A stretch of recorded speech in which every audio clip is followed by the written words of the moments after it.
Hi guys, welcome back to my channel Lush Foliage. In today's video, we are going to be talking about an extremely beautiful philodendron called as the Philodendron Lacerum. Now, the plant is quite small right now. It tends to grow very huge. These leaves that you see is going to turn almost triple the size of what it is right now, or maybe bigger than that. It tends to grow really huge. It is a climbing plant, so you will have to use a moss pole, a coir pole, or a sphagnum moss pole as well, because it is a climbing plant. As I said, whenever you have climbing plants, do not keep them too close to the wall, otherwise the roots will attach onto the wall and it can destroy your wall as well. So now let's talk a little bit in detail about this plant. It's an extremely easy to grow plant, just like any other philodendron, provided you give the basic care. And that's what we are going to be talking in this video. Now, talking about the light, ensure that you're keeping your Philodendron Lacerum in indirect but bright light. Do not expose it to direct sunlight, otherwise the leaves will get burnt. You can grow it indoor, you can grow it outdoor. If you're growing it indoor, ensure you're keeping it near a windowsill where it gets a good amount of indirect bright light, but the sun rays do not directly fall onto the leaves. Do not keep it under a air conditioning vent or a heater, otherwise the leaves will again get damaged. Now, this plant had recently come in transit, so there was a little bit of damage on the leaves, which is absolutely okay. This is a very normal thing that happens when things are being shipped. And you will also notice that there are a couple of yellow leaves at the base. And a lot of people, as I've spoken about this earlier as well, a lot of people start to panic thinking that they are overwatering their plant which has newly just come. Now, don't worry guys, the yellowing of the leaves is a process of the plant trying to acclimate or get adjusted or settle down in your new environment. That is when the lower leaves usually tend to fall off. So the best thing what you can do is, they will turn yellow first and then they will dry out. So the best thing what we can do is, because the plant is still trying to adjust, always cut off the yellow leaves. What is going to happen with this is, you will be able to conserve that energy for the plant, because otherwise these yellow leaves are going to suck up all of that energy what the plant needs. Over here as well, I have some more which I will cut it off,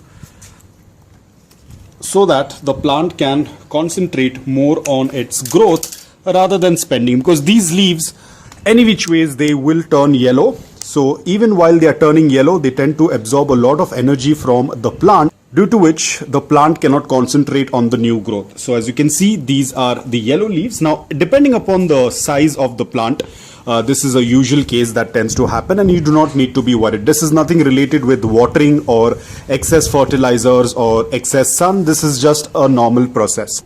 And this is the cataphyll. So this is the new leaf that is being produced inside the cataphyll, as you can see.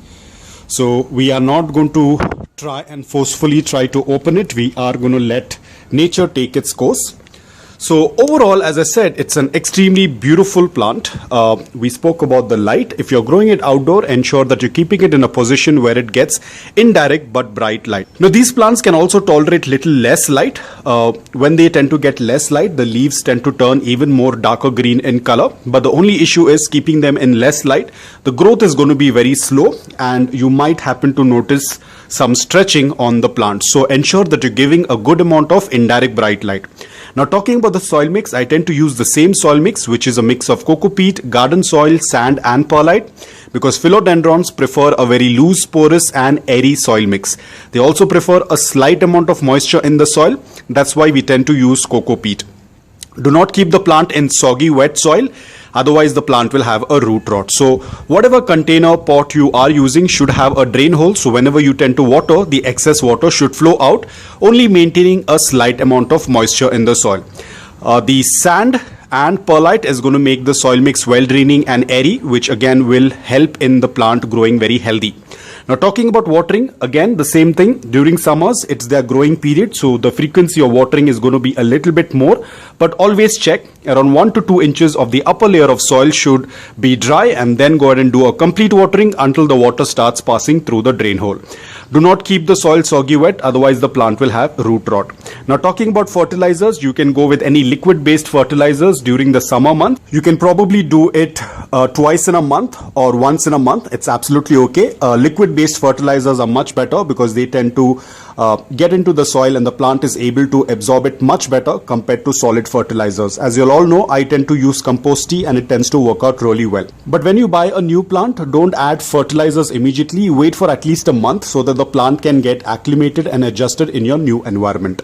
Now, talking about pest issues, yes, they do get affected with spider mites and mealybugs.